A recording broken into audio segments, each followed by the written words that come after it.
Good morning, everybody. Inflation has come out. It's down to 2.8%. Is that good news? Well, like everything else, it's complicated. So let's dig into it. Let's talk about it.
Good morning, everybody. So we had a bit of good news. The inflation numbers came out. The CPI, the Consumer Price Index, has fallen to 2.8%. Ideally, you want it around 2 to 2.5%, maybe 1.8%. Um, so yeah, that's good news. That is good news. We actually got good news on several fronts this morning. Um, we were looking at a 25% tariff from Canada on energy prices, which would hit me. That portion of the power grid that ties into Ontario. Um, if you don't know, folks, our national power grids, we're also tied into Canada, and the Eastern Power Grid, which hits Eastern Texas. You know, everybody's heard of ERCOT and how terrible the Texas grid is. I have fortunately been spared by most of that, in that my grid is my portion of the grid, Eastern Texas and the Northern Panhandle, are tied into the national grids. They're not part of ERCOT. However, we still have the same shitty state regulation for our local power distribution. So everything from the transmission lines out is as unreliable as everything else in Texas. But nationally, it's normally been a good thing. But these tariffs were going to hit me directly because, like I said, the Ontario power generation is part of the Eastern grid. It would have hit me. That's gone away. That's gone away. So yeah, we've got some good news there. Inflation coming down. That's a good thing. Why it's coming down? Not so much. That's driven predominantly by energy prices. Energy prices are falling, which again, in and of itself, for you and me, that's a good thing. Energy prices falling is a good thing. Why they're falling? Not so much. Not so much. The economy has slowed extensively since Trump has taken power. You know, we talked about at the election, this is really no time. Things are good, but this is no time for amateurs. This is no time for stupidity. And we elected stupidity. We're coming up against some very serious problems, folks. You know, the Republicans have talked about the budget, debt, the budget. Well, actually, those things are actually coming to a head at this point. It's their fault. It's their stupid tax policies. Believe me, folks. I mean, believe your own eyes. You're not living a lavish lifestyle. Your Medicaid, your Medicare, none of that is, let's be honest, what our friends in the live chat that are from Europe, you have none of what they have. You pay boatloads more for your prescriptions. The outcomes in our health system are much worse than the rest of the first world. So yeah, you're not living high on the hog. But here you go. I mean, you've just got It's piss poor management. It's piss poor management is what it is. The Republicans have looked at it like your idea of what your life should be is just too much. It is. It's just too much. Basic health care that doesn't bankrupt you, too much. Too much. Energy grids that are robust and modern, too much. Too much. Clean energy, too much. No, we've got to be able to pollute. We've got to be able to run those coal fire plants. We got to be able to, it's all just too much. And let's be honest, we've had decades of piss poor tax policy where Republicans in every situation have used whatever leverage they had to get tax breaks for the oligarchs. We have underfunded our government. Now, every time somebody says that, you'll get some Republican that'll run out there. You're crazy, man. Look at how much we spend, we take in taxes, how much. Yeah, look how much larger we are. Look how much larger our economy is. Look how much, they'll run and they'll compare us to, I don't know, pick a country. We've got a lot of Danes in the audience. Let's talk about Denmark. They'll compare us to Denmark. No, you compare Texas to Denmark. You compare Florida to Denmark. You don't compare the United States to Denmark. And your average person can't wrap their head around these numbers. They can't. And I have to tell you, that's one thing that the Trump administration has done for me is really opened my eyes and made me start looking to how close things are. This isn't helping, guys. This really isn't helping. You got one Democrat, and I'm going to talk about it, one Democrat in the House, and you got one Democrat in the Senate. This stuff should not be your narrative. It shouldn't. You had 217 Republicans do this, and you're worried about the one Democrat in the House and the one Democrat in the Senate. Stop it. Get in the game. Get your head in the game. If this is what you're worried about this morning, you are living a charmed life.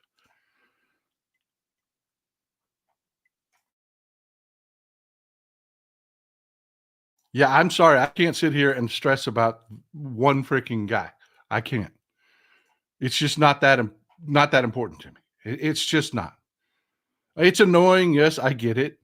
I get it. It's frustrating. I get it. But it is what it is. But yeah, piss poor tax policy got us here. Johnny Got Rocks didn't want to pay taxes. That's what this is all about. This is what we've talked about it over and over and over again. Destroying our government. This is what it's all about. Taxes. They don't want to pay for shit. Your American dream is too much.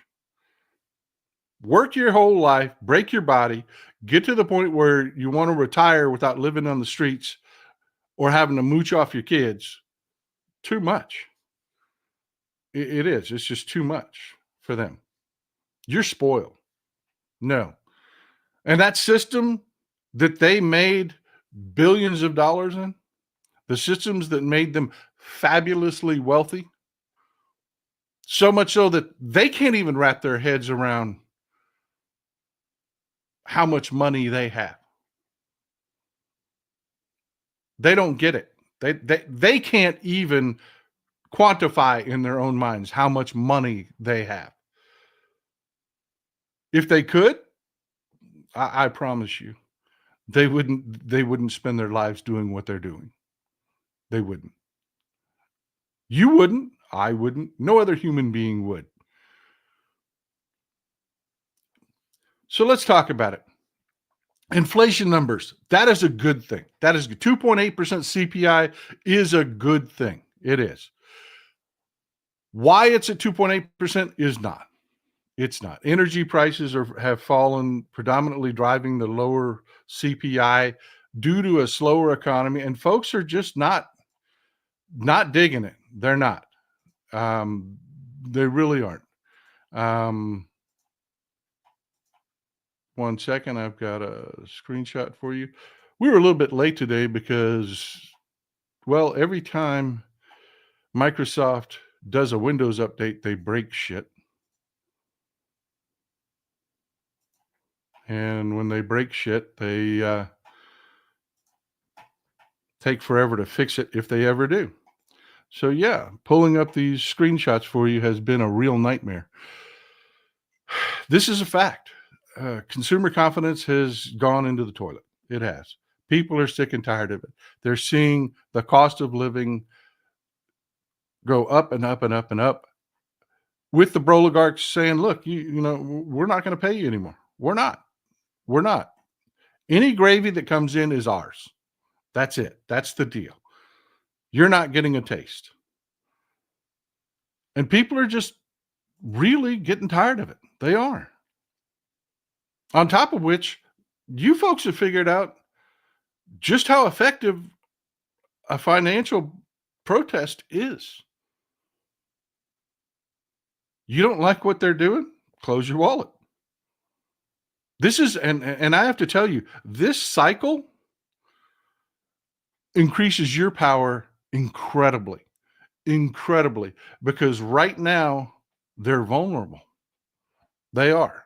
With a slowing economy, your financial protests have 10 times the power it normally would, and it's already an incredibly powerful tool. It is. If you look at what's happening, you know, with take Tesla. Elon Musk is in the find out phase. You want to go out there and you want to put your face out in front of everything, claim to be a genius, and then screw everybody's life up? People start taking a second look at you. And this whole fake thing, I had to laugh. There was an article out yesterday talking about, oh yeah, no, Tesla's. I don't know why everybody's saying Tesla is. It's from one of the major banks. There, I don't know why Tesla is so. Everybody's so down on Tesla. Look at the robo taxis. That's going to be amazing. No, that magic's gone. Elon Musk can't just promise shit anymore. Self-driving didn't work. People with better engineers than what Tesla has have given up on it. They have. The Cruise and the GM conglomeration and all of the other companies that were working on complete self-driving gave up. They're all going to driver assist, which is essentially what Honda does. It will keep you in your lane, but it's not going to do everything. You've got to be a part of the system. There's no tell the car, take me here, and it works. And it doesn't work. You know this. Municipality to municipality, the laws aren't the same. The infrastructure is not the same. And that's just city to city, much less state to state. Or programming this for every country on earth that you want to sell your cars in. And if you want to know, if you want testimony to the fact that self-driving isn't going to work, I know, right? That I think about that every time they talk about that too. I love you folks. William Burza, no Johnny Cabs. Yeah, that goes back to the Mind Freeze. You're gonna have to tell me the title of the movie. It's the Arnold Schwarzenegger Mars movie. Total Recall. Goes back to Total Recall. The Johnny Cabs. I think about that every time they talk about Robotaxi. VM Man, thank you. With all the madness in the States, I wish I could run to my family in Puerto Rico, but sadly, Puerto Rico's governor is the ex-co-chair of Latinos for Trump. Yeah. Yeah. People are really going through a learning process right now. And I've got to tell you, just to pause for a second and talk about this, you know, if you follow me on social media, you know, I talk about this. I was just gobsmacked. That's one thing Trump has done for me, that I will say is he's really opened my eyes, changed my window of the world. He really has. I used to think people for the most part, were pretty smart, capable things. And I don't believe that anymore. I believe the vast majority of people are just dumb as dog shit. I do. I do. I sat in my doctor's office yesterday. I made a video about this, posted it to social media. I sat in my doctor's office yesterday. We were the last patients of the day. So we ran after hours, being the last patients. They made our appointment right before closing. And they knew they do this. They just do this in my doctor's office. He's a good doctor. I really like the guy, the gal, actually, she. She's a great doctor. But they do this. If you're the last couple patients, actually, you're going to run into after hours. So when closing time hits, they lock the doors. But you're still in. Several patients are still in the building, being treated, talking to the doctor. They don't just quit work because it's closing time. No, they just lock the doors to keep people from walking in. And if you didn't make your appointment before closing, oh well, they're not going to stay all night for you. We'll reschedule that and get it done. So when you're done with your appointment and it's after hours, you have to walk to the front door, which is locked. But it's just a door. There's literally a deadbolt and a doorknob with a lock, like you got in your house. I sat there in the waiting room because we were the last patients. We hadn't been taken back yet, but they'd already locked the door and patients had been seen. I saw 3 adult humans walk up to a locked door, which they were told as they checked out, the door's locked, you'll have to let yourself out. But there's no direct access to the waiting area from the desk. It's in there's a window cut out. They have to go back into the office and around and come back out and meet you. So they say, let yourself out. And then about 30 seconds later, somebody finally makes it to the front and relocks the door behind them. 3 adult human beings could not make that happen. Could not walk out of a locked room with access to the latches on the locks. They shook the door and you heard the latches flipping back and forth and and I'm just sitting there just dumbstruck. It's a door, people. It's a door. You can't function enough to open a door from the inside? And it just blew my mind. And it's like, yeah, that's the world we live in. Glenn Kaneko, thanks, man. I appreciate you being here. Thanks for supporting. Yep, even lane assist can run you into a wall when you cross a road seam or if you're not paying attention.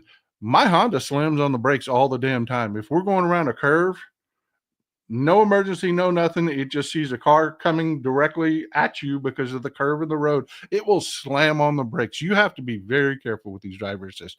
This whole robo-taxi thing isn't going to work. It's just not.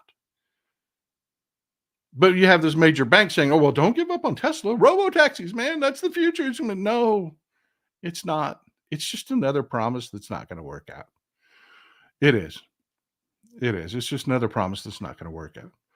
But I want to finish what I'm saying about that little segue into how dumb I realize people are. And I wish I could say it was all MAGA, but we've got a lot of work to do, folks. This is a community. This isn't me. I'm not building this about me and attention for me. And no, it's not. It's us. It's us. Every one of my platforms I refer to as a community because you folks, I can't do it by myself. I can't. I can sit and talk all day long, but I can't reach everybody. We have to leverage the power of our community, and folks need help. They really do. I put another post out yesterday, and I'll get off of this pretty quickly. I know I'm beating this horse to death, but I had a really nice person, and it's a sentiment I have gotten hundreds of times. Are you ready to impeach Trump now?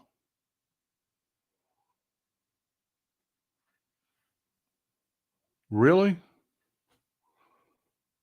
We have that many people, and you have to understand, tens of thousands, sometimes hundreds of thousands, even millions of people will see my posts, but you only get 150, 250 maybe that will comment on an extremely viral post, that will take the time to put their thumbs to screen and comment. And of those comments, I will get hundreds and hundreds of times. So this is a large proportion of us, not them, not the dumbasses in MAGA. This is us saying time to impeach Trump or 25th Amendment. And I just literally, I get exhausted. Forgive, I got crazy hair this morning. I'm like, wow. So I said, okay, look, I need to take a minute and I need to explain. I need to explain.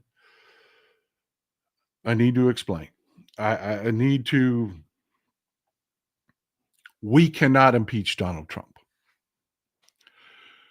That last election, where we didn't give more power to the Democrats, we actually made them a minority in both the House and the Senate, guarantees we cannot impeach Donald Trump.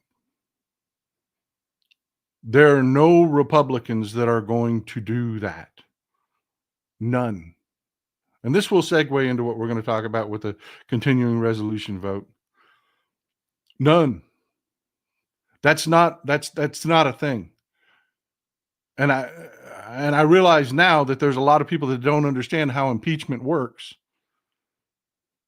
It requires 2/3 of the House to vote to impeach. I mean, pardon me, 2/3 of the Senate to vote to convict in an impeachment. Forgive me, I misspoke there. You can't just if you don't have the votes in the House, you can't even impeach him, then go to trial, and then they have to convict him with 2/3 of the vote in the Senate. We don't have that. Not even close. So folks that are out there saying, well, they need to impeach him, are thinking to themselves that this might be an option. It's not. We have to think about options that we do have on the table, is where I'm going to that. At 25th Amendment, you'll never get the majority. You will never get Republicans to sign off on that. They are never going to cross Trump, ever. So no, let's take those off the table, folks. Let's stop talking about impeachment. Let's stop talking about the 25th Amendment, because even if we pretend it's a possibility, which it's not, it's just not. But let's pretend it was. What does that give you?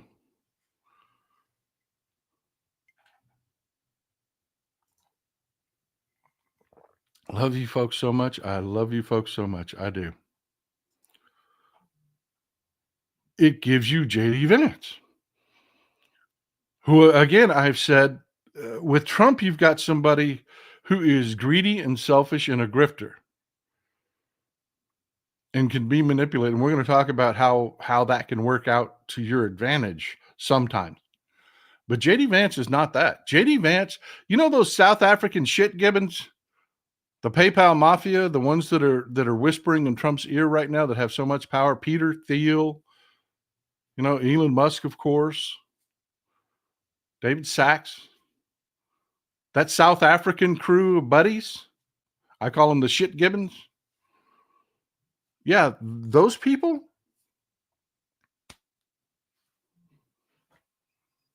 You're just not. You're not going to get anything better, because Vance is those people. He's of the exact same ideology. There's no manipulation that has to be done. It would be like making Peter Thiel president, or David Sachs president, or Elon Musk president. I mean, actually president, not just influence. So yeah, let's stop. Let's just take the impeachment off the table. Let's just quit talking about that. It's not a thing. We've got Mango Mussolini for the next 4 years. What are the options? Folks, you've got to give the Democrats the legislature back. And I'm not going to beat that horse to death. That means getting involved at the local level with the Democratic Party so that they've got bodies, because you can counteract each body that you present to actually do the work, to make the phone calls, is somebody they don't have to hire and pay. You take a huge chunk of that dark money away. You counterbalance that by getting involved yourself. That is, people that say, well, the parties are just the same, are freaking idiots. They don't understand the differences between the two parties. George Allen, my father, and lots of others are very excited about upcoming Dem candidates section. I am too. I am very excited. And all people seem to want to talk about is one asshole somewhere, which we're going to go to here in just a second. We've got one that's got everybody pissed off. And the message is, even though we're going to focus on this guy for half a second, the message is, don't focus on this freaking guy. He's not what's important. But you feel me? Are we starting to realize where we are? Well, it's your job. It's your job. I can only post so many times a day. I can only share things so many times a day. It's you folks that have built these communities that makes us millions strong, that can share and echo and put that out there. And that's what we have to do. We have to leverage this community, share this broadcast, for Christ's sake. And I'm not doing it for selfish reasons. I'm not saying, oh, make me famous. I don't want to be famous. I want to be fishing, man.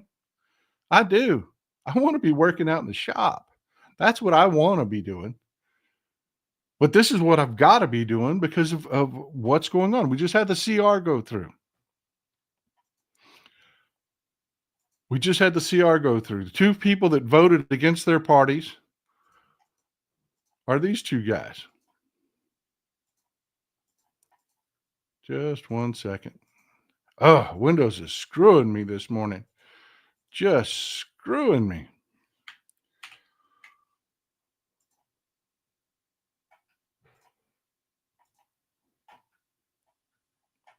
All right. Back up. That update was just awful, folks. This latest update, you're going to have to just find workarounds for everything. This is Jared Golden. He is the Democrat that voted. Every Democrat voted in lockstep except Jared Golden in the House. Every single one of them. No, thank you, Vincent. I appreciate it. The reason he gave for not voting in lockstep is I can't even hate the guy for this. I can't. There's going to be all the people. There's this whole clickbait thing about shitting on Democrats. So there's going to be a whole bunch of people that are like, oh my God, Jared Golden, look what he did. Oh my God, couldn't you believe it? And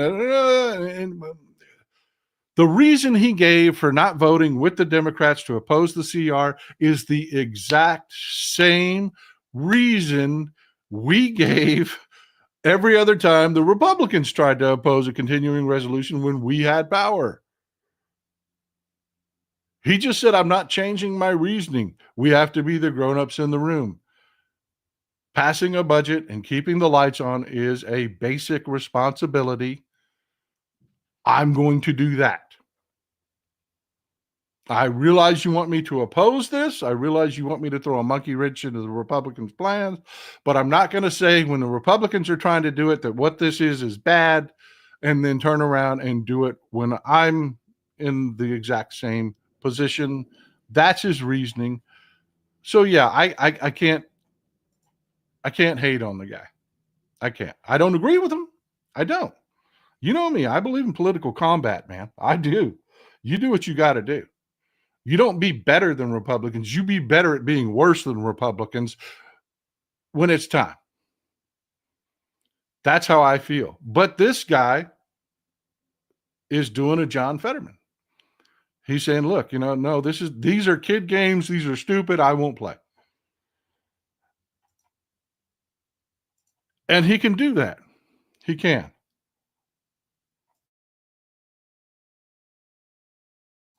This is Maine's 2nd district. Or as you and I like to call it, Maine. Yeah. He's not going to be primary. He's not. He's safe. He's safe. He is safe. He's going to be fine. His only election battle will be with a Republican, but he is confident that he can beat any Republican they bring up against him because of the layout of his district. So yeah, he is comfortable in doing what he's doing. And it is what it is, folks. I wish I could put a better spin on it. I wish I could. I can't. He's just saying, look, I'm not going to play these games. I'm not going to do it. I think that's stupid. I think that I'm with you in that I want Republicans being more militant. I am surprised because Hakeem Jeffries has been incredibly good at holding his caucus together to the last man. We had one Democrat defect. One. That was it. Still a testament to Hakeem Jeffries. Republicans also had one defector, Thomas Massie. And we've talked about Thomas Massie before. This guy is out there. He is not. No, he's not. He voted against the continuing resolution because he thinks it's not bad enough. What they've passed through it isn't bad enough. And what Cliff notes of what they passed through it, we don't have all the details of everything yet because it's a big bill. And we haven't read it yet here. Not all of it. We've just got part of it.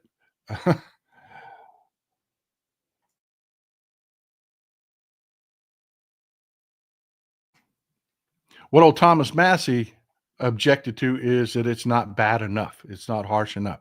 See, Moskowitz voted with the Democrats.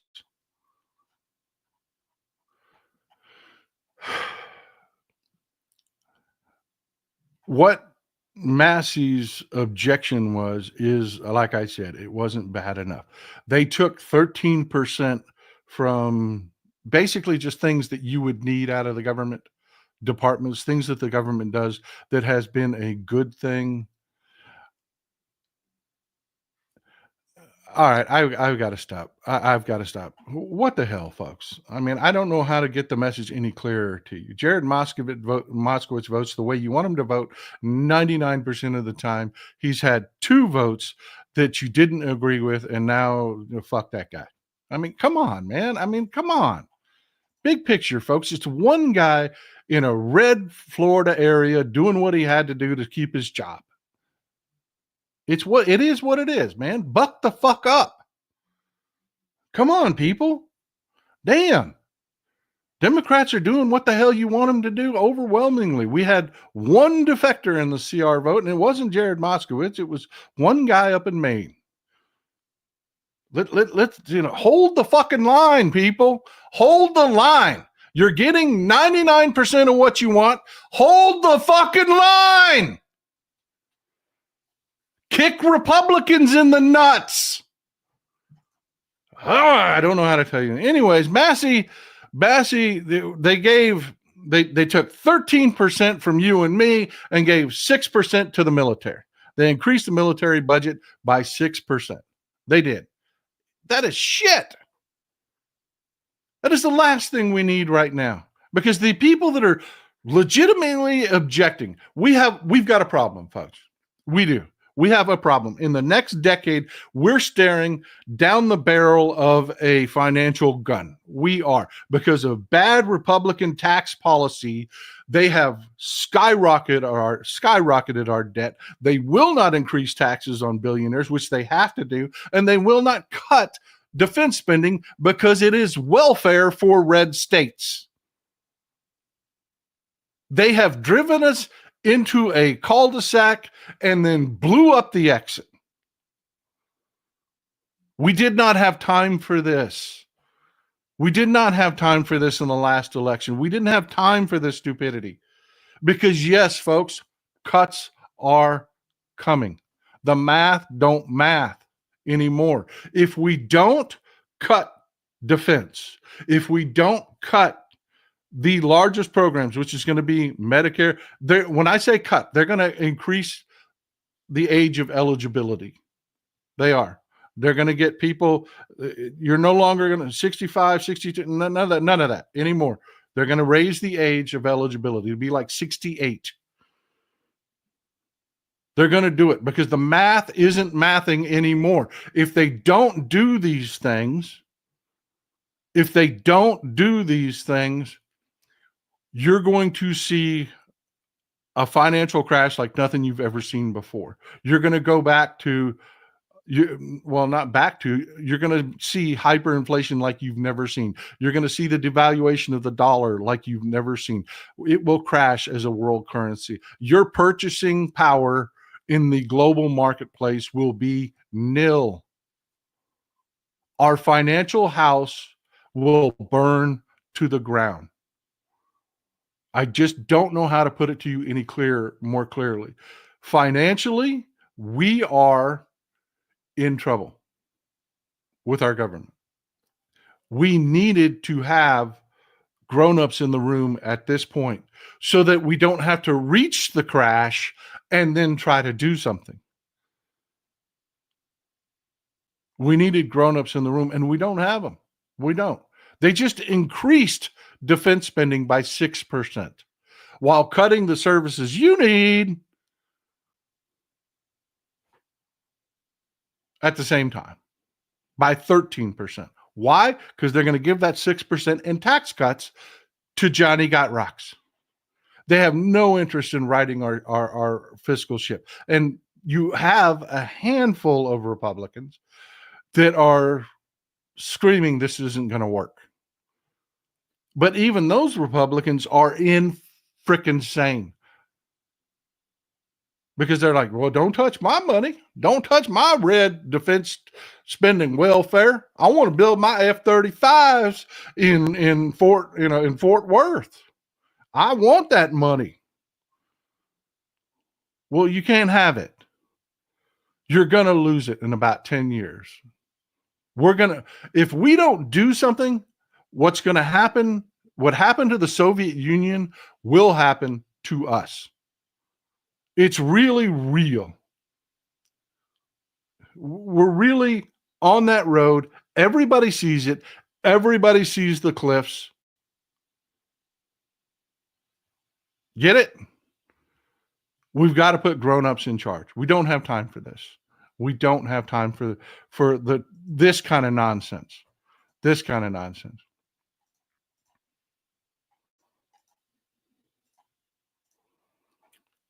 The tariffs are back off. The tariffs are back off. They're saying the tariffs are back off because they're saying that Ontario caved on the 25% tariffs on energy. So therefore, oh yeah, we don't have to do the tariffs, which is crap. It is crap. It is stupidity. And this is all unnecessary stupidity. All of it is unnecessary stupidity. All of it. All of it. We should be the grown-ups in the room doing the grown-up things. And we're not. We're just not. Yeah, he does. Thanks, Mom Dusky. He does. He looks terrible. This is Thomas Massey's district. This is Kentucky's 4th district. This right here, you see Boone, Kenton, and Campbell County, this little knob right here, that is Cincinnati, Ohio up here. Cincinnati, they call it the tri-state areas because the suburbs of Cincinnati, the metro area, bleeds over into Indiana and Kentucky as well as Ohio. So they call it the tri-state area. This is Louisville down here, down in Jefferson County. This is Massey's district. He feels pretty damn confident. He has faced primary challengers before that, like he put it, have tried to out-MAGA him. And he feels pretty confident. He's got an organization in place that will keep him elected. So he just raised the middle finger and said, I ain't voting for this. You got to make draconian cuts now. Screw the people. Cut it all for the people. Keep spending that defense money. But, cut it off. Don't raise taxes on Johnny Got Rocks. Johnny Got Rocks keeps sending me checks. But, screw the people. And he feels pretty confident. That's why I keep telling you, folks. You're like, Paul, you keep telling me to get involved. That's so unsexy. That is so unsexy, getting involved with your local. That's boring. Well, yeah, it is. But Tommy makes Thomas Massey pretty damn confident in his district because he's got people in place that will work to get him reelected so he can do whatever the hell he wants to do. But you want people to do what you want to do. I don't know. Put a system together behind them. Stand behind your leaders. Put your hand on their back. Whisper in their ear, I got you. I got you. I'll put the signs out for you. I'll knock on doors for you. I'll postcard for you. I'll call people for you. You keep doing what I want. I got you, man. I'm begging people, do that. The Republicans have been drowning in dark money, just drowning in it. So they buy this stuff. They do. They go out and they pay vendors to make robocalls. Yeah. How do we counter that? Put your ass in the seat. Make a phone call.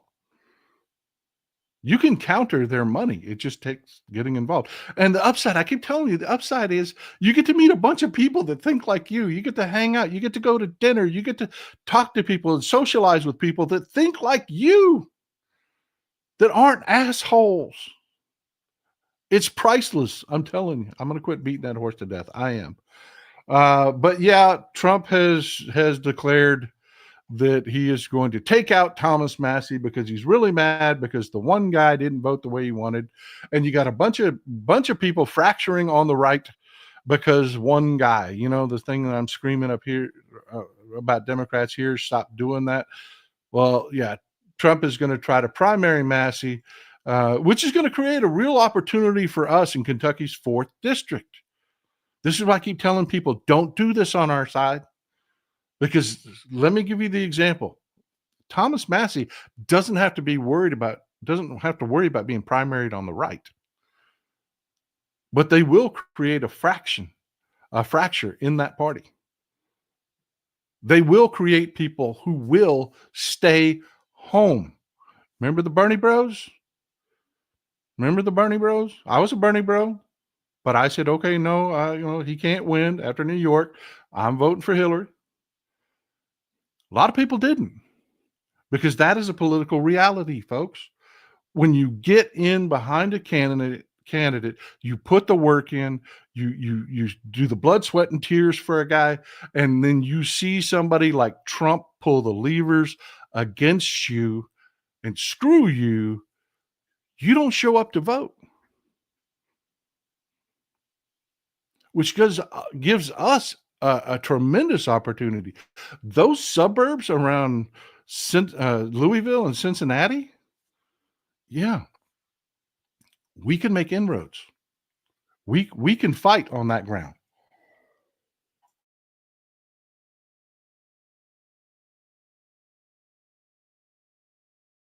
You combine the crap situation that Trump has created, the chaos, all of that. Then you fracture the Republican vote and you get maybe 5% of them to stay home. That's all you need. The driven turnout. And actually, Kentucky's 4th district, it's in play. This is why I'm screaming at you to hold the line.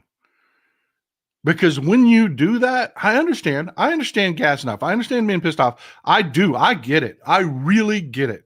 And I understand people that are saying, why not impeach Trump? I get it. But you're not helping and you're not seeing the big picture of what you're doing, because you're creating people bitching about Jared Moskowitz. You want to fracture that vote? You want Jared Moskowitz out? I mean, he votes for what you want, 98, 99% of the time. You want to risk losing that district? You want to fracture Moskowitz base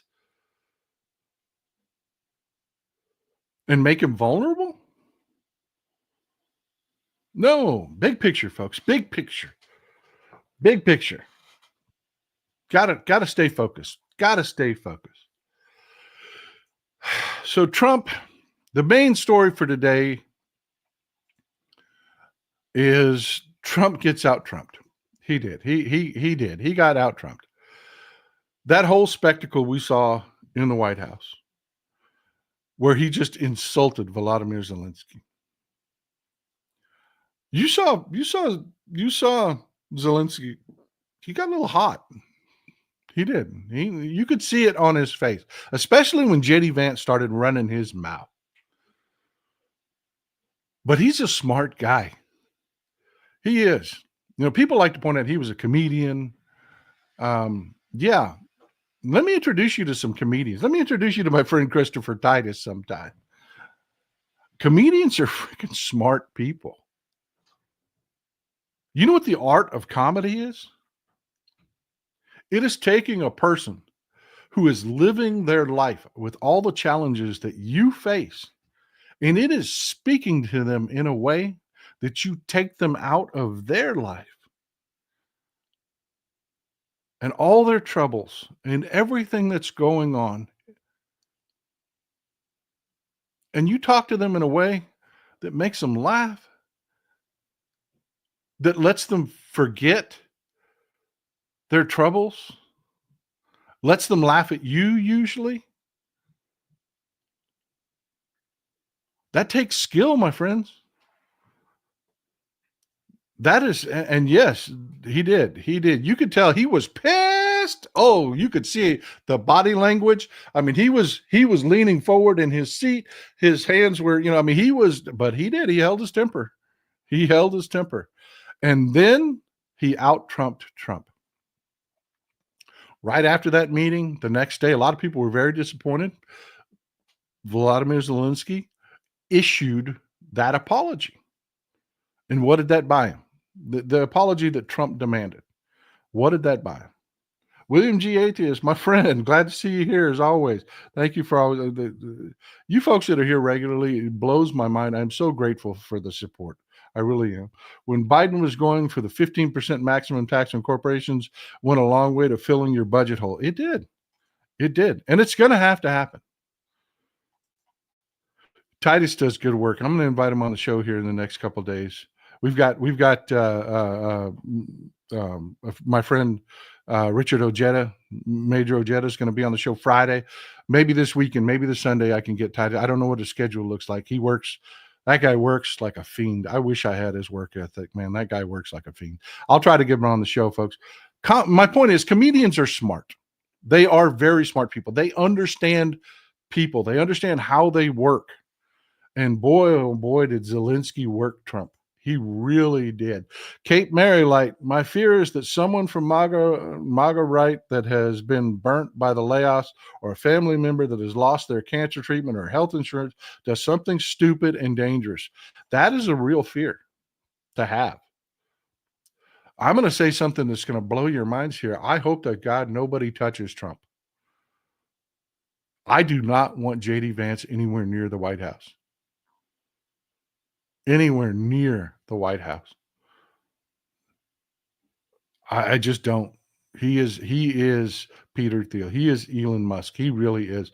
I mean, Jesus Christ. I would rather have Donald Trump on life support than JD Vance for a day. Whew. This last election was a big deal, folks, and we really screwed the pooch on it. I screwed the pooch on it, and I'm sorry. Jan Reckenberg, hey, new supporter. Glad you're here. Marge Tapeworm Green says all federal employees are parasites. I know. Their point of view is just sick. Thanks for the support, Blue Mountain. I really appreciate you being here. I really do. Thank you. But yeah, Zelensky did. He really did. You had Trump with this nonsense. Oh, Russia owns all the cards, and Ukraine's going to have to do a deal, and he needs to learn his place, and yada, yada, yada, yada. Well, let me tell you what Volodymyr Zelensky did.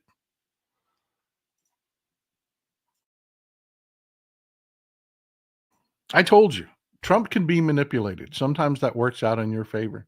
Volodymyr Zelensky, right after that dust up in the Oval Office, he called the press and said, I'm sorry. I apologize. I shouldn't have caused that to happen. And a lot of people were just sick, and that really follow this stuff were really sick in the pit of their stomach, because the last thing you want to see is someone like Trump getting pandered to. You have flashbacks to history class where you talked about, you know, Hitler and his growing self view of himself, morphing from a house painter to a guy that felt comfortable killing millions of people. You know, that's a process, folks, and part of that process is people capitulating and telling you you're greater than you are. So a lot of us that saw that were just sick in the pits of our stomach. Nolan, ISK 750, longtime listener, I wanted to say thanks for all you do. Hey, I'm glad you're here, man. I'm glad you're here. I am glad you're here. That is most important. Oregon wine lady, that would happen to succession. What would happen to succession if Vance were to be not there? You don't even talk that way. Don't even talk that way. Don't even. It would be the Speaker of the House would, and hopefully that will be Hakeem Jeffries. Pamela Bradley, super sticker. When I have dreams of what happens, Trump, the Big Mac takes, the quarter pounder from McDonald's takes Trump out, and he dies of that long needed heart attack, and we have power in the House and Senate and impeach J.D. Vance and make Hakeem Jeffries president. That is my dream scenario. That's such a long shot, but that's the dream scenario. Thanks, Sharon. I appreciate you for all the support. I really do. Back on subject. So what did Zelenskyy do? What am I saying Zelenskyy did? He did that. He handled Trump. Remember they went to Saudi Arabia and it was just Russia and the United States, and everybody was pissed. I was pissed off. You were pissed off. We talked about it in the show. How are you negotiating a deal without Ukraine? Well, Zelensky's handling of Trump caused Trump to make a massive error. And I've told you, Marco Rubio is not the man for the moment. He is not up for the job. He isn't. Totally got rolled. Ukraine has some incredible people working in their intelligence. They have some incredible people working in their State Department. They do an amazing, ask our European audience. The Ukrainians are really good at this diplomacy. They got the United States and them in a room alone in Jeddah without Russia. And they handed Trump a massive political win and stroked his ego. Said, oh, yeah, totally. You're so right, Mr. Trump. You are so right. Thanks for the support. I appreciate you being there. John Hassinger, thank you. John Hassinger says, holding the line, my friend. Love the Titus podcast. Looking forward to seeing you guys get together again. Titus is a great guy. Just on a personal level, I got to tell you something. Titus is a great freaking guy. He really is. He is everything you can imagine in a guy. What would you do if you'd had some success with your career in life? What would you do? You'd buy muscle cars. That's what you would. That's him, man. He's a prototypical guy. He really is. Y'all would like, if you got to bullshit with Titus like I do, you would really love Christopher Titus on a personal level. He's been through shit. He's just I can't rave about him enough. Barb Haynes, there you go. Thank you. I same thing with my friend Tennessee Brando. You want to talk to people that are good people? Talk to somebody that's been through some shit in their life. I mean, really dealt with some shit. Brando beat an addiction. And because of it, he's a human being. He sees people. He understands people. He's a great guy. Brooklyn Dad, my friend Majid, same thing. As a young man, beat addiction, went through some hell in his life. You talk to somebody that's been through some shit, and you will see somebody who's a real human being. The school, life kicking you in the ass will change you, folks. It will. Mandy, thank you for the support. Have you heard of Curtis Yarvin? Yeah, we've talked about him multiple times on the show. Vance and Thiel were born out of his world, and he is literally a really scary guy. We don't want Vance anywhere near the Oval Office. No, we don't. I've talked about Yarvin. I guess I should do just like a 20-minute section on Curtis Yarvin. He's not the only one, but these South African shit gibbons came out of apartheid. They've got a worldview that's really freaking sick. And Curtis Yarvin is one of those people. He's like a Christopher Rufo. He's one of those people that preaches to their worst instincts. He's just not a good guy. Just not a good guy. So they sat down in Jeddah, Saudi Arabia. And they were like, oh, you are so right, Mr. Trump. You are so right. You absolutely are 100% right. And we would really like some security guarantees. You know, everybody just wants to feel safe. And Trump and Marco Rubio were like, no security guarantees for you. We're like, but okay. But what will you give us? I mean, we're gonna do the ceasefire, and you're so strong. And we were hoping that you'd be so strong for us. What will you do? Well, okay, we'll give you your Patriot missiles back and all your military supplies, and we'll turn the intelligence back on, and we will start sharing intelligence with you again so that you can see the Russian attacks coming before they're coming, because we'll do that. But you're not getting security guarantees. And Ukraine went, okay.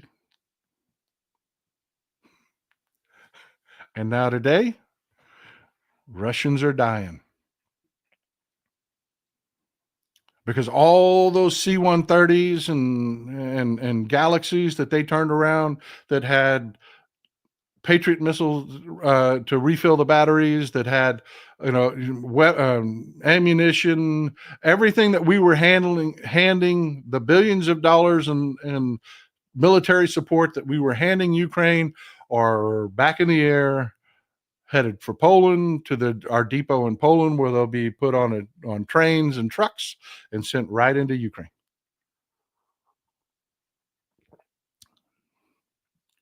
And they got it by looking at Trump and saying, you're right.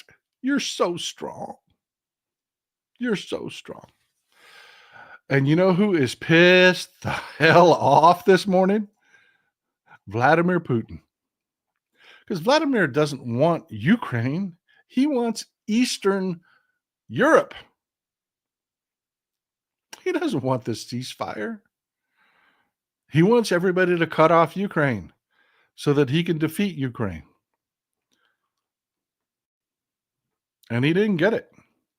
And oh, by the way, I shouldn't say this because they might renege on the deal.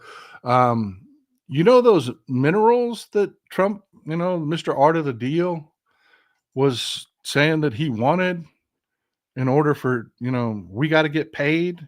Yeah, they didn't get those. There was no security agreement, and there was no minerals deal signed in this. We just turned the tap back on military support, and we turned the tap back on the intelligence that we were given, real-time intelligence. I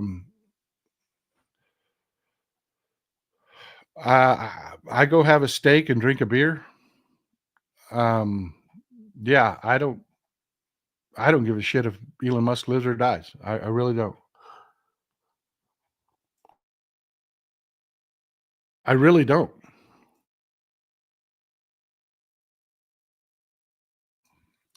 But yeah, Russia is like, we're not agreeing to shit. We're not.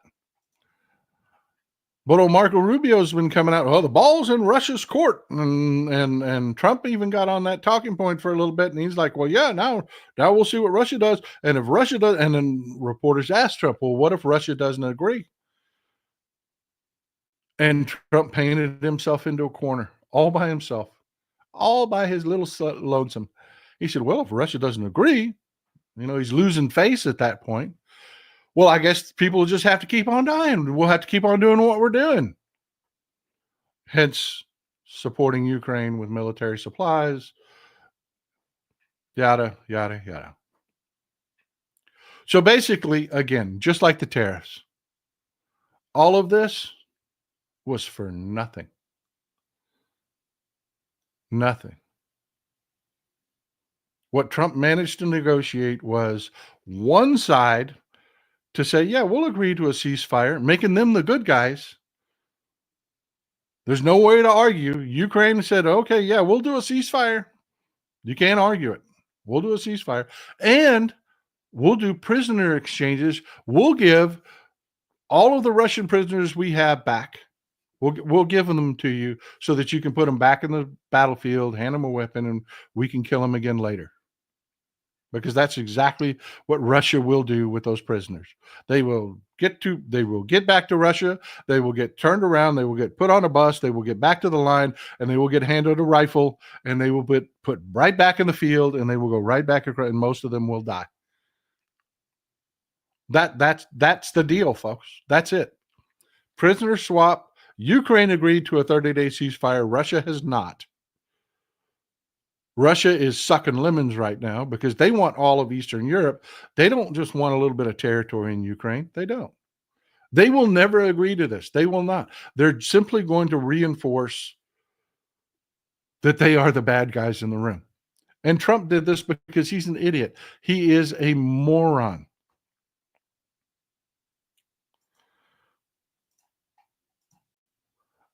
And these are the headlines that are coming out. U.S. lifts pause on Ukraine aid as Kyiv agrees to ceasefire proposal. You notice there are no Russians in that room.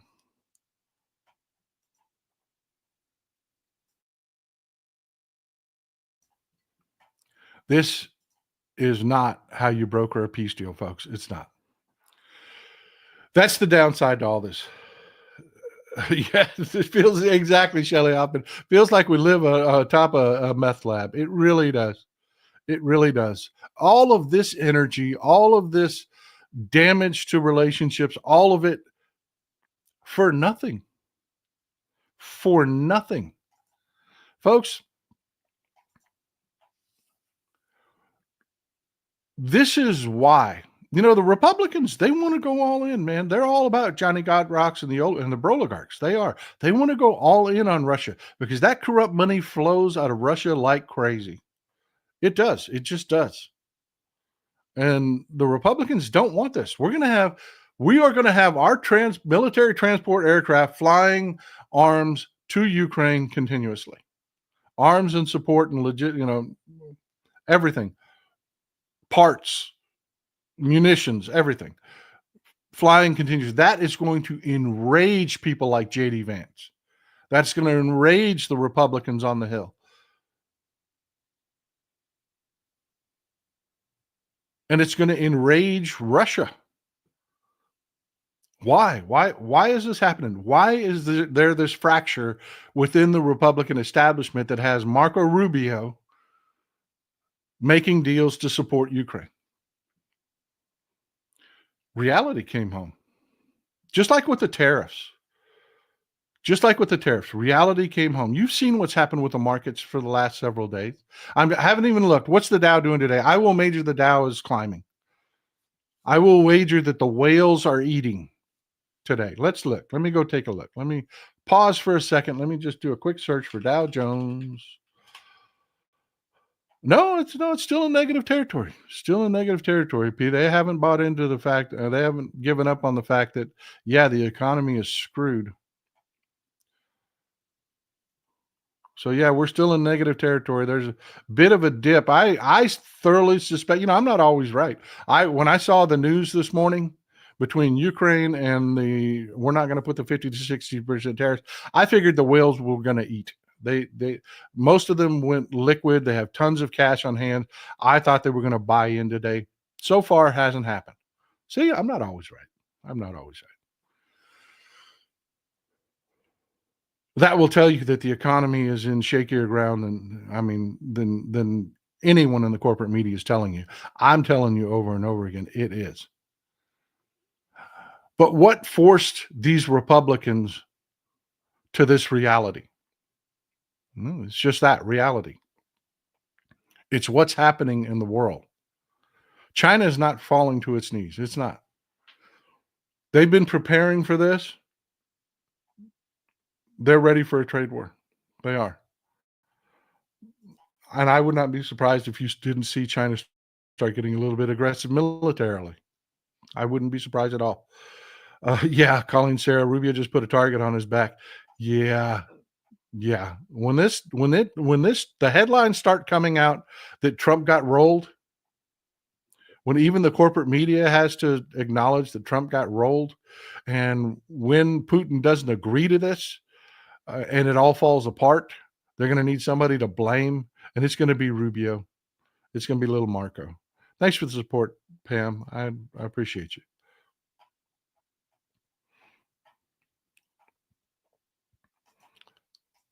Absolutely. The Republicans in Congress are a rubber stamp. They will do anything they're told. They will. They will. That was from Maciah 1950. I hope I pronounced that correctly. Congress ceded power to stop Donald J. Trump with these tariffs. Yeah. The Republicans have rolled over completely. Why is there a faction of Republicans that are still holding, that are not, because they capitulate on everything else? Why are they holding their ground on Ukraine? Because of reality, folks. What is really happening in Europe? Ask our friends in Europe. They get real headline. Poland has a standing professional army of 138,000 men.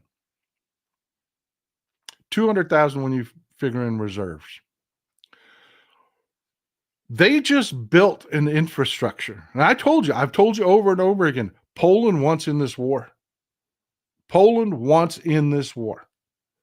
They do not want to fight Russia in Poland. They want to fight Russia in Ukraine. They want to fight Russia in Russia. So let's take a couple. We'll take the Baltics. We'll talk about Sweden and Finland. We'll talk about what's going on in that part of Europe, starting with Poland. Poland just announced that they've built an infrastructure to increase its army. Like I said, 180,000 professional soldiers right now. One of the largest armies in the world. What do you think? How many men do you think Poland just announced they've built the infrastructure to train? And they're saying it's for 2027. Wild guess. Come on, this is the interactive part. We're already past the 11 o'clock hour here in Central Time, 12 o'clock hour Eastern. Let's start making this more interactive. How many men do you think Poland said they're preparing to train? 100,000? That's a fair guess. 800,000? Boom! I knew one of you would get it. Ivy Kaminsky. Hey, Kaminsky. You get some of that local news, don't you? 500,000 men. That's right. 500,000 men. Poland can't afford a 500,000 man army. Not in peacetime. They can't. It would be a massive drain on their economy. Why are they training a 500,000 men? War. War. Poland is going to war. And they're already making smart tactical moves.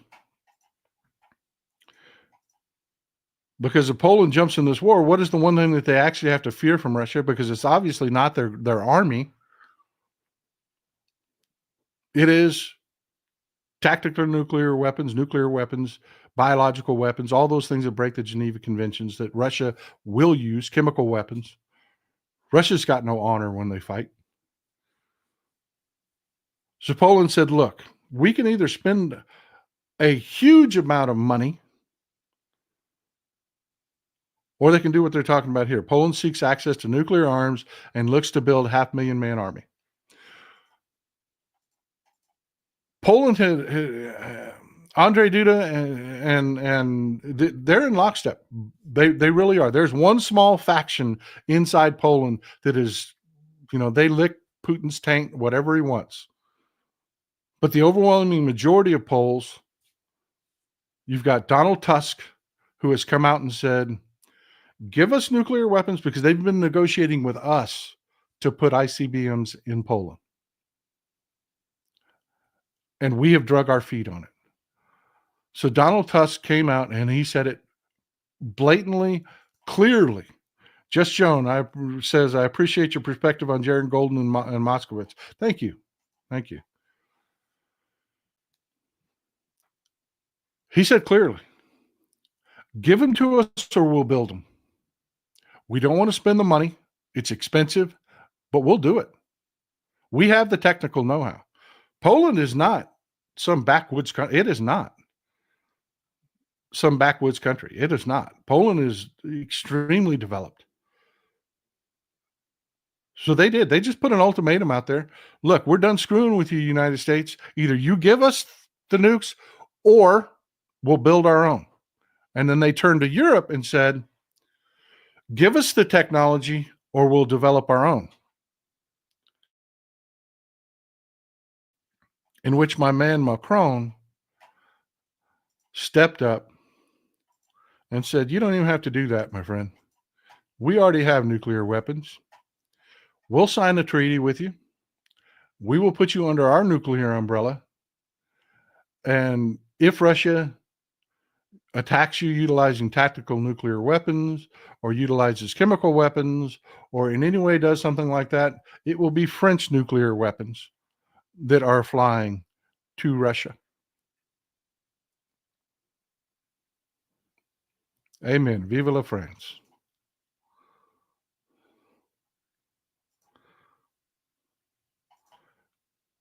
This is the reality in Europe. They understand Putin's not in this for a sliver of Ukraine. He's not. He didn't do this for years and years and years and kill all of these people, hobble his economy for a portion of Ukraine. He's in it for Eastern Europe. He's in it to restore the old Soviet Union, and Europe's not having it. They're preparing. Now, there are some questions. AT, my man, thank you for always being here. Says, keep up the good work, Paul. We'll be here and help to get out the word. Thank you. That's the most important thing you folks can do. I know not everybody can support the show. I know that. I am so glad you are here. Spread the word. You can do that. George Allen, share these. Talk about what we talk about here. Ooh, that's complicated. That is complicated. That's a great question. That is going to be a whole segment in the show in and of itself. Turkey is a big segment. The French warning shot doctrine. The French, yeah. How strong is China's military? Air Force and Navy, not so much. Their Navy is a joke. They count reprobate trash ships as in their count. So the number of ships that they have is a lot, but they really have no effective Navy, none whatsoever. And their Air Force, no. And they've got some really they're like Russia. They build these doomsday weapons that never turn out to be what they are or vaunted to be, but they've got men. A lot of men. Here we go again with the arms race. Exactly where I'm going with this, Martha. Thanks for the enough with the stop there with the comments for a second. Martha, you're absolutely right. This is the reality in Europe. Europe decided in 2017, after being completely horrified and shocked, just like China did economically. They were horrified and shocked. They were like, we get along with America. What the hell is this Trump guy doing? So they prepared. If anything like this were to ever face them again, we'll be ready. Europe has done the same thing. Europe has been preparing. They have been increasing their defense spending for years. They have been preparing plans and doctrines for what they have to do if the United States is no longer there with its massive bloated codfish of a defense budget, which we are going to have to cut in the future anyways. They have been making preparations, and that's where I'm going with this. Maine Mudsill will be here supporting you until they take away my Social Security. I appreciate you. I really do. I really appreciate you being here, and I'm grateful for all the support. I know the value of $5.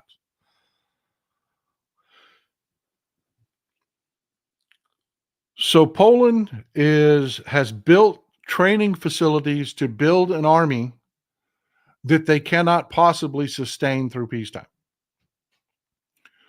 That means war. Poland's greatest fear in war has been nuclear reprisals, chemical weapons, whatnot. They have dealt with that. That's where we are. That is a reality. And that's just Poland. Let's talk about the Baltic states: Lithuania, Estonia, Latvia. They're conscripting. They have been massively ratcheting up their military spending.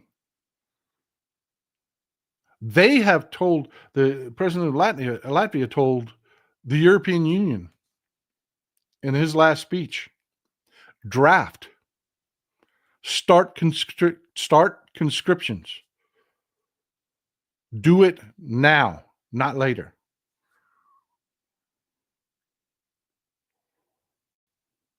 That's the reality on the ground. Why would you need to implement a draft, people?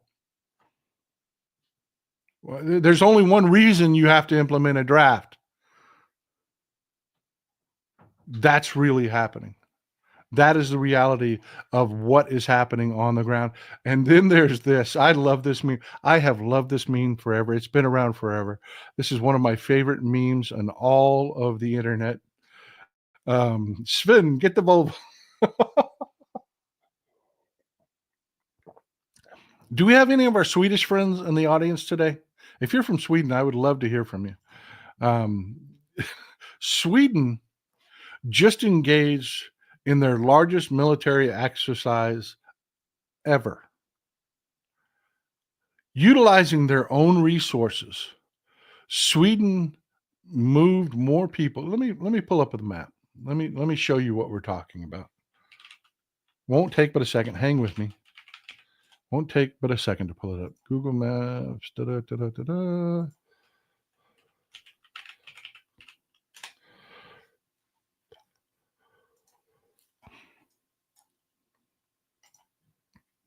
All right. We've got the map. Boom. There you go.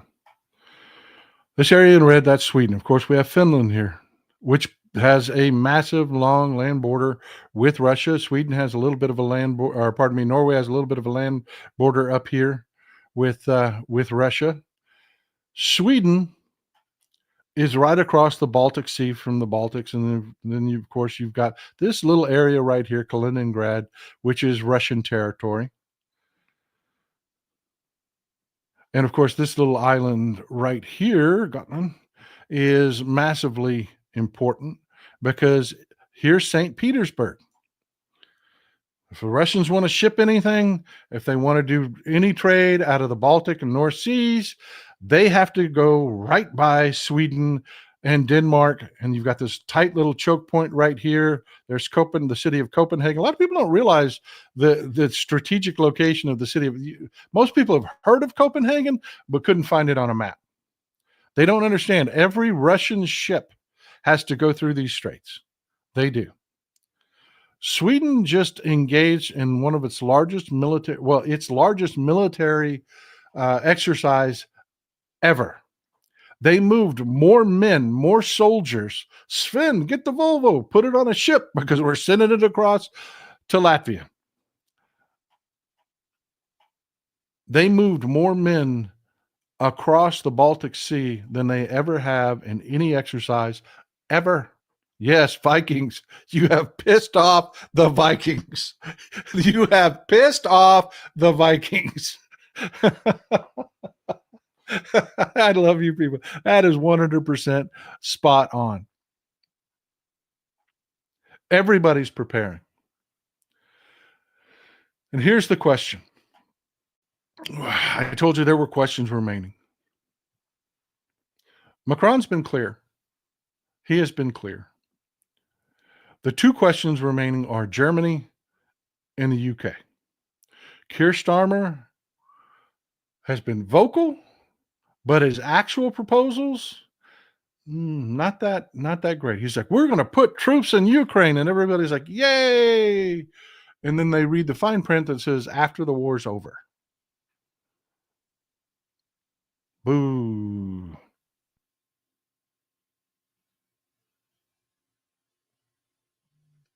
Here's the question: Is Keir Starmer, is he going to be Neville Chamberlain, or is he going to be Winston Churchill? Because right now, the rest of Europe has figured out it's all on but the fighting. This is coming. And you're going to see over the next few weeks, Putin is going to screw this peace negotiation. If they do engage in this ceasefire, they're going to do what Russia always does, which is not honor the ceasefire, but they're going to use the time to move troops and material and just take advantage of the situation of their troops not getting shot at for 30 days while they also violate the ceasefire. That's typically what Russia does.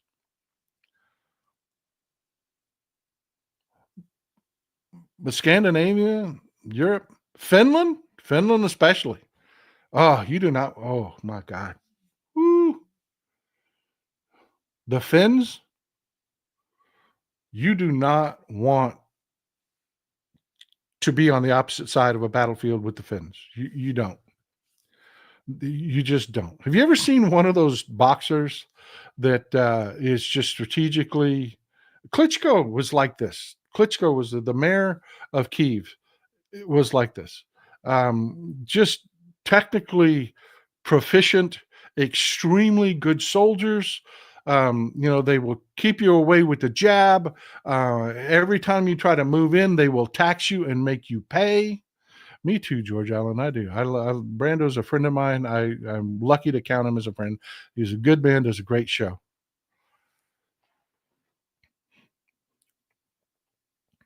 Finland is prepared.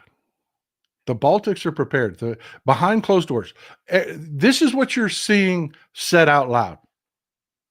Like Poland saying, "Oh, we're just complying with defense agreements. That's all. That's why we're building an army we can't possibly support, and building the facilities to train an army in warfare. As though we are at war." That's what's being said publicly. Behind closed doors, every one of these leaders are saying it's coming. War's coming. It is. It's inevitable. It is inevitable. We are not doing this.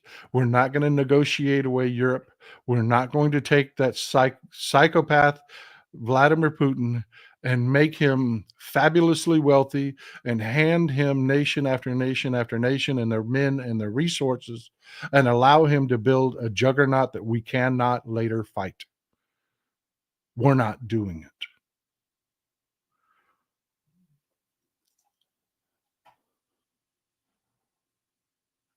I saw. Oh my God, yes. Russia thought they were going to march through Finland, and read about Simo Heha. Read about Simo Heha. They made you could walk from Finland to Sweden to Norway and never touch the snow by walking on dead Russian soldiers. I mean, it was horrific. If you ever read any history, that is some fantastic history to read. I would not. There are some countries I wouldn't want to go to war with. I would not want to go to war with, just historically, because even if you overwhelm them, the insurgencies, and no, I don't know how to put this even more clearly. Don't fuck with the Finns. Don't.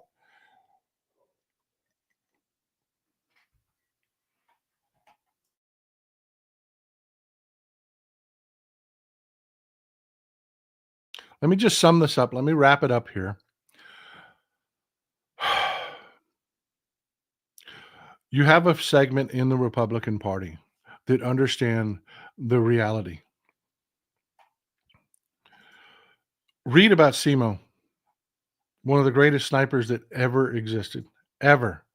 His tactics are still studied to this day. You know what? Just a side note, a little segue, a little interesting thing. One of the things that SEMO figured out is optics are a problem. They are. Snipers we always like to see we see in the movies, and they've got scopes, and they taking shots from a million miles away, and it's just, well, that's not the reality of war. As a sniper, you can't always be out and away. And SEMO loved to kill snipers using optics because you can see a glint every once in a while. So what SEMO would do is he would use a weapon from 100 yards away, not 500 yards away, with iron sights, because he was taught to hunt as a child with a weapon with iron sights. But he would never give his position away, because he would take his canteen, he would take a mouthful of water, he would create his opening where he was going to put his rifle, and he would just spit spray water. Just and that would freeze to ice. But you couldn't really see it when you were looking through a scope. It would put a layer of ice on it. Why? Because when the weapon fired, and y'all all know the gas discharge, if you're a sniper and you don't really understand tactics of fighting warfare in winter, and you fire a weapon, there's a plume of snow that will just make a cloud out in front of you. SEMO would do that. He would take his drinking water, and he would just spit it out onto the ice in front of him so that he could fire at close ranges, and he would kill multiple Russians from the same position because they could never find him. Because they were looking for, everyone else that's firing a weapon in the snow is getting this plume of snow, and they couldn't find it ever. He's an amazing man. SEMO Heha, read about him. It is just and that is just one little snippet. Don't fuck with the Finns. Just don't do it. They are an incredible people. They are. But this is what we're looking at. Everybody is gearing up for this war because of Vladimir Putin, because they understand what Vladimir Putin is. I appreciate you guys. I really do. I really do. My mouth keeps getting me in trouble. Colleen Sarah says, swear jar coverage. Thank you. And I understand $50 is a lot of money. It is a lot of money. Thank you for supporting the show so heavily. So that's the situation we're facing. You have Eastern Europe that is preparing for war. You have Europe that is 100% prepared for a post-US NATO. So Trump came in rattling a saber, talking a bunch of shit, and Europe said, no, we don't like that, but okay. And nobody cared. Trump slapped tariffs on China, and they said, we don't like it, but okay. We've been ready for this fight.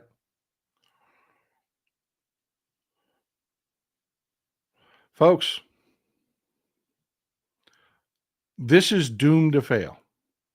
This whole peace agreement is doomed to fail. Our economy is going to suffer, and we're going to face some difficult times ahead because this Trump regime is doomed to fail. It just is. They put stupid people. Does anybody remember who our ambassador to Greece is now? Thank you, my friend. Mark Mayhew says, keep kidding buttocks, Texas Paul. Thank you. I appreciate you. Thank you for the support. Sweden is ready. Mark Monday, thanks for the support, the great comment. Sweden is ready. They are. Does anybody remember who our ambassador to Greece is now? At the time, somebody asked a great question about Turkey.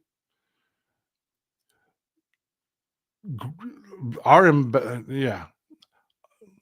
Kimberly Guilfoyle is our ambassador to Greece right now, at a time when Turkey is engaged. And you notice I didn't talk about Turkey at this point. That's a whole nother region. We'll talk about it in another show. Um, Turkey is engaged in what is the best word? Um, Complex doesn't cut it. The diplomacy and the strategy behind what Turkey is doing. Again, one of the largest militaries that is modernizing like crazy. I invite you to go look up the South Korean Black Panther tank, widely considered the best tank in the world right now. Turkey is filling its ranks with them as fast as they can. Mike Bundy, Turkey, Cyprus, Greece. That is an area that is incredibly complex. I mean, we can't engage in an arms deal with Greece without doing something with Turkey and vice versa, because the loggerheads that Greece and Turkey are always at. And Kimberly Guilfoyle, of all people, is in that. They're just doomed to fail. They're just doomed to fail.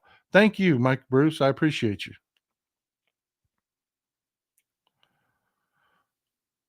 When you have people of this caliber, you know, diplomats aren't useless. They're not frosting on a cake. It's a profession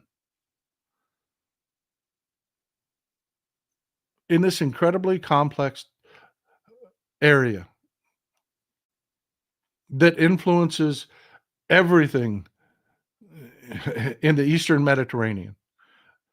Our face is Kimberly Guilfoyle.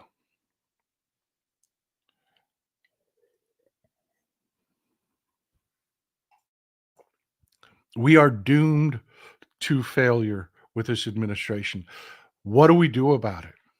What do we do about it? The only thing we can do about it, folks, stop worrying about this one Democrat that didn't vote the way you wanted when 213 others did.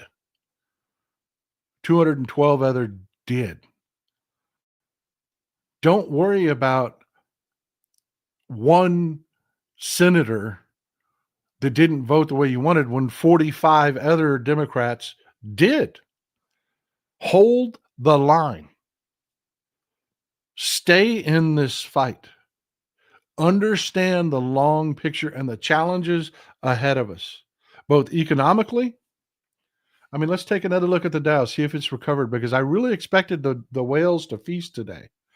I did. Yeah, we moved back into green territory, but it's only up 23 points. Still struggling.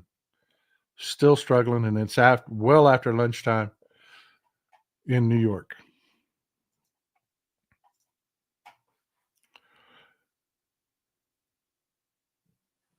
I can't stress to you, and I'm going to wrap it up with this. I cannot stress to you, we don't have time.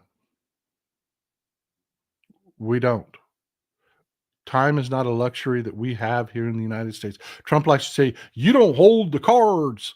Well, folks, time is not one card, is not a card that we own right now. Our financial house is in disarray. There are things that we're going to have to do to make changes, to right our financial ship. It's going to have to include more taxes on the wealthy. It is going to have to include cuts to programs that we desperately need, that we shouldn't have had to cut, except for lousy Republican tax policy. There's no other way to put it. The oligarchs got their breaks. They got their billions. And now, under that system where they made their billions, they're telling you to your face, not enough. It's not enough. Mike Bundy, thank you for the support. And we quote, and we skin a buck and we run a trot line. A country boy can't survive. Folks, Hank Williams Jr., my friend, Hank Williams Jr., who is a right-wing nutter, by the way. What a disappointment.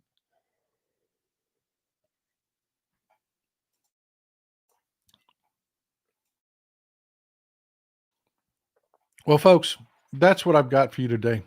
David Rommel, Texas, Paul, people are cool. I love that people actually read chat here. It's a community, David. We are a community. It's not about me. It's not. It's about us. And you folks, you see a lot of people that support this show that really do. You see a lot of people that do. And I get emails all the time that start with a qualifier. Look, I'm on a budget. I can't support it, but I want you to know this. Folks, it ain't about me. And I am incredibly grateful for the support, but that's not what it's about. It's about our community. It's about getting the word out and being effective and making change. Believe me when I tell you this, I would be fine. I, I married a woman so much smarter than me, it's not even funny. And she has run our financial house with an iron fist. We are very tight people. We are. We would be okay. But I know a lot of people that aren't, that are living paycheck to paycheck to paycheck, that are not going to be okay.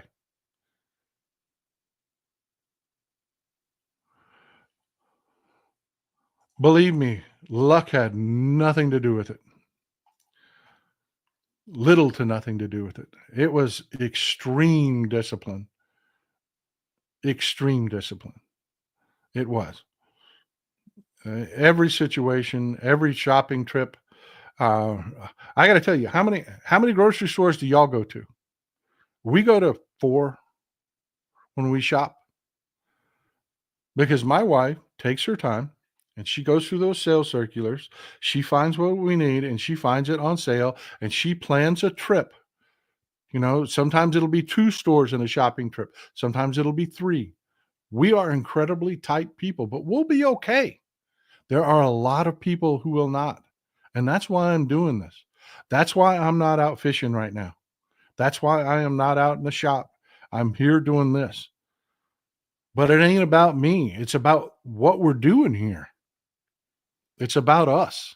So pretty please, I'm asking you, hit the thumbs up button and hit the subscribe button so that you can find my content. I do shorts and stuff also. Keep sending me those emails. I have several people. I've got a good farmer that I consider a friend now that feeds me real time information, like the cost of grain at the silos. Real information. It's a two-way street. It's a two-way flow. Keep those emails coming, and let's do this. Let's keep pushing this information out. Don't let the Republic, because right now what you're going to get is, and I'm going to wrap it up with this. I know we've gone long. What you're going to get is you're going to get the Republicans talking about, see, Trump made peace. Trump got handled. He did. And thank God smarter people than him were in the room. It's up to you to keep people moving in the right direction. It's up to you to get people to hold the damn line. Because I have to tell you right now, I've been in social media for a long time and I've seen these things come along. Gaza was one of them. I'm like, I have supported the Palestinian people for decades. I know that a state for the Palestinian people doesn't come through the destruction of Israel. I know Israel isn't Netanyahu and Netanyahu's not Israel. There is a left. There is a center. There is a huge portion of Israel that just gets along with its neighbors. I mean, I understand the big picture of all of this. And it's up to us to beat down these social media movements. And right now, the social media movement that gets people clicks, and I get it.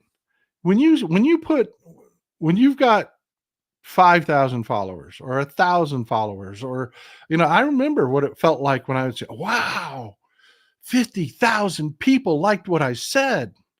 I'm going to keep saying that. Right now, the draw is shit on Democrats. And that's free clicks, man.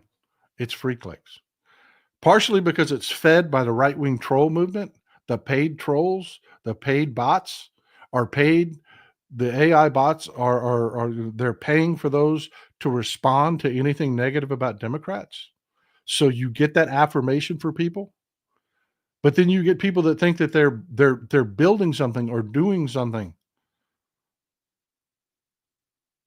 and they're not. Big picture, folks. Big picture. Hold the line.